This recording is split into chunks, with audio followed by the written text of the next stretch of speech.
Ginting terlempar dari 10 besar, Komang melejit ke posisi 40 dunia, Gregoria di peringkat 5. Apa yang sebenarnya terjadi di ranking BWF terbaru?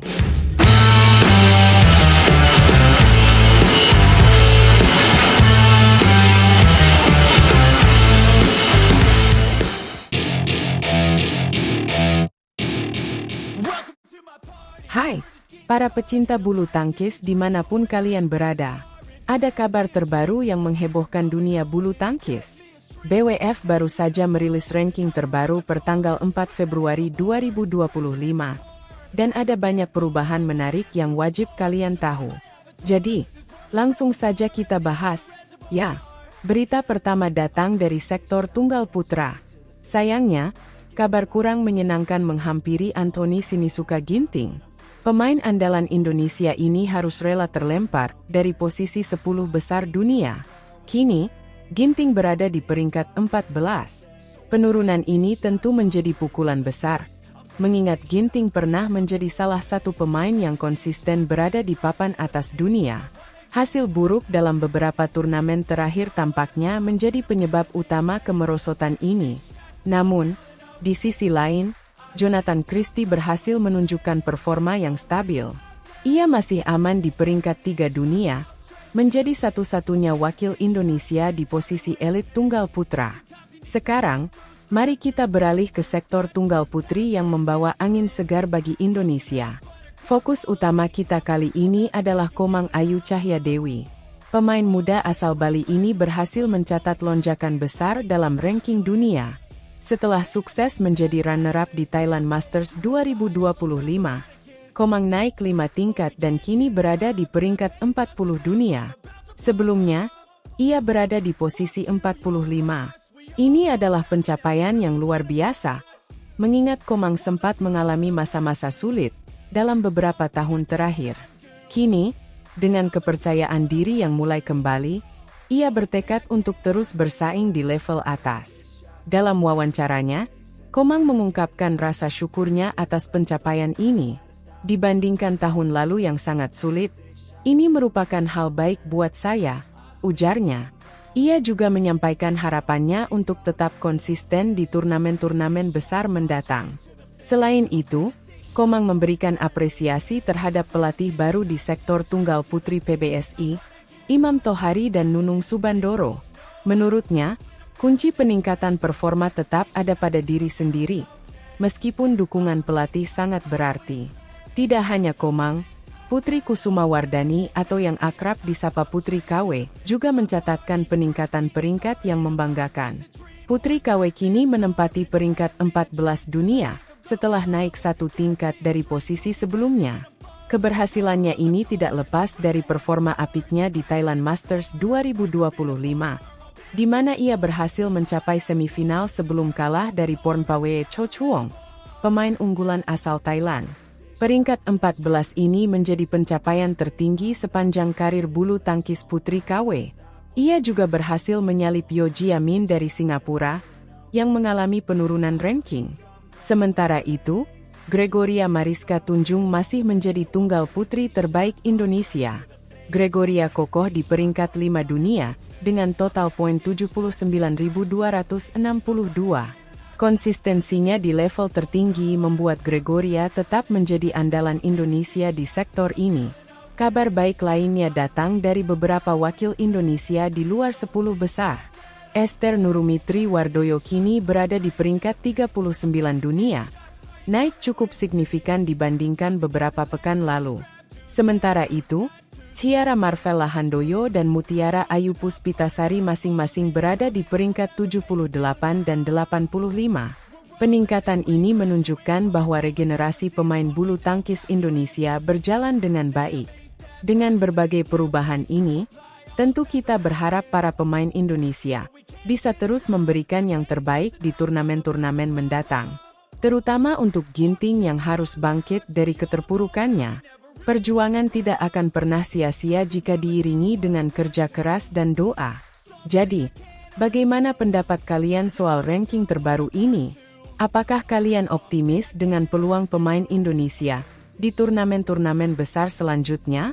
Yuk, Tinggalkan komentar kalian di bawah dan jangan lupa dukung terus pemain-pemain kebanggaan Indonesia. Sampai jumpa di pembaruan berita bulu tangkis selanjutnya. Salam olahraga. Mengejutkan, Indonesia menurunkan skuad muda di Badminton Asia Mixed Team Championship 2025 tanpa pemain senior.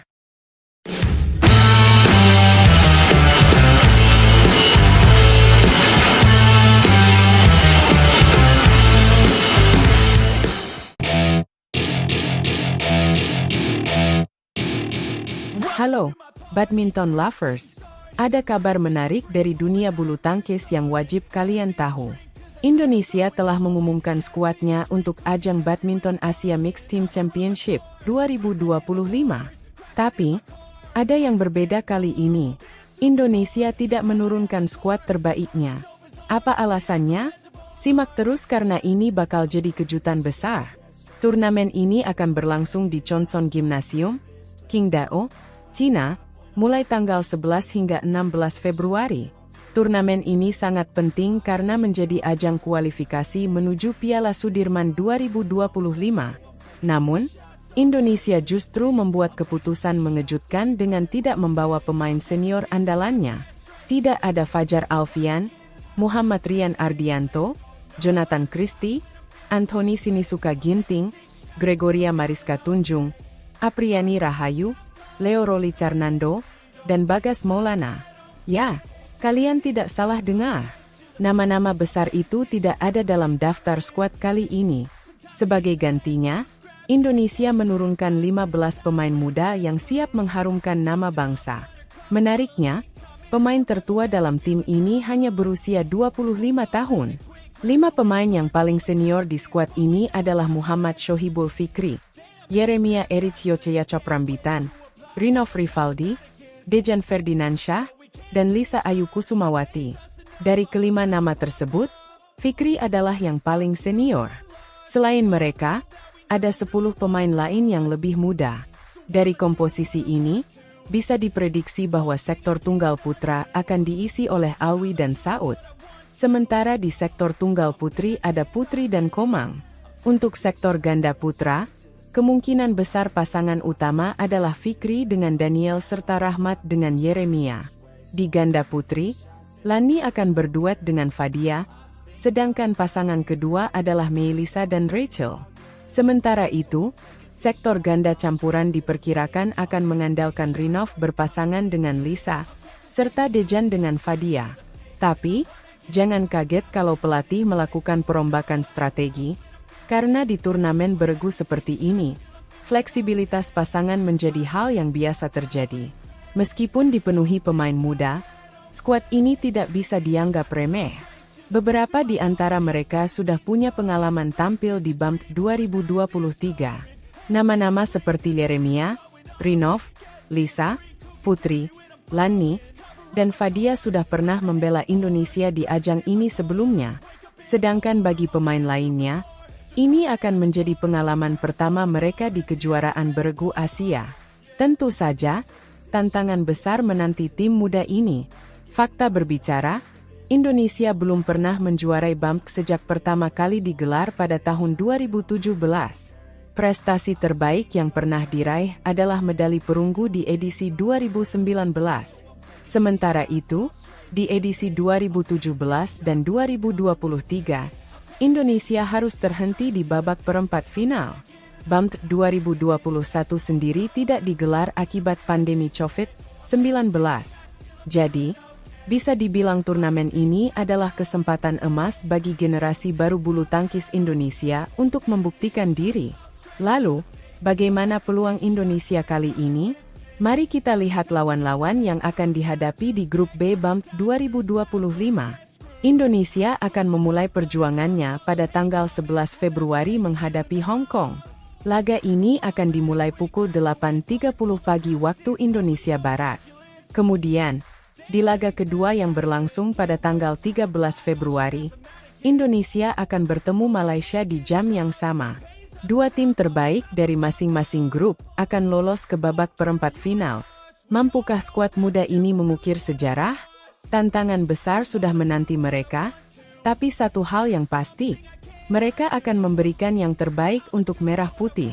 Dengan kombinasi bakat, semangat, dan strategi yang matang, bukan tidak mungkin kejutan besar akan terjadi di BAM 2025. Jika skuad muda ini bisa berbicara banyak di turnamen ini, itu akan menjadi sinyal positif bagi masa depan bulu tangkis Indonesia. Regenerasi pemain adalah hal yang penting untuk mempertahankan dominasi di kancah dunia. Dengan pengalaman yang mereka dapatkan di BAM 2025, para pemain muda ini diharapkan bisa semakin matang dan siap untuk turnamen-turnamen besar lainnya di masa depan. Jadi, bagaimana menurut kalian? Apakah strategi menurunkan pemain muda ini keputusan yang tepat? Ataukah seharusnya Indonesia tetap membawa skuad terbaiknya? Tulis pendapat kalian di kolom komentar.